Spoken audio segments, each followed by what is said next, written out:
Здравейте! Днес ще ви покажа един супер лесен фокус, за който не ви е нужно специално тесте карти, просто обикновено.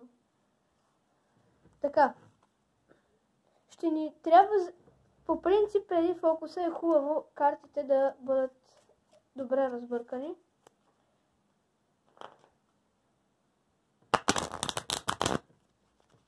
По този начин. Ще ги поразцепим. Добре. Така.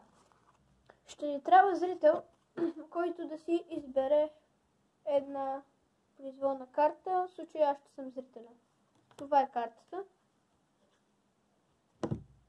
Ще ви я покажа на вас. Аз няма да я гледам. Това е картата.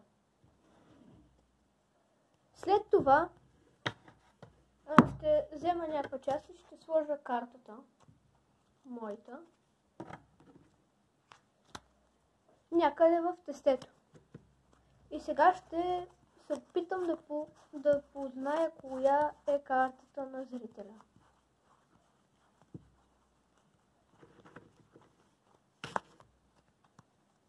Чакайте, че... Добре. Тук падна малко. Падна. Карти от тестето. Добре. И мисля, че това е картата на зрителя. Сега ще ви покажа и как реално става. Тук сме отново. Сега ще ви покажа реално фокуса как става и преди това искам да ви кажа, че няма нито една карта нагласена. По възможност тестето да бъде различно и както казах, че няма никакво значение какви са картите. Добре, показвам как става. Няма никакво значение коя карта избира. В случая сега ще я видя. Тя е осмица пика.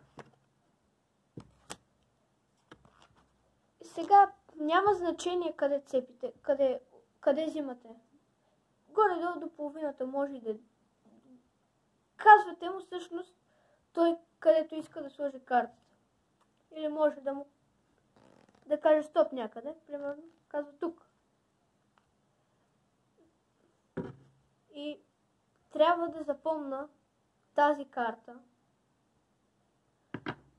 Защото тя ми е ключова. Питате се защо? Защото неговата карта я слагаме тук. И затваряме с тази карта, която трябва да запомним. И знаем, че преди шестица купа ще бъде неговата карта. И сега търсиме. Търсиме къде е шестица купа. Ето, шестица купа, вижте сега. Така, може би трябва. Шестица купа и преди нея е картата на зрителя. Това е целият фокус.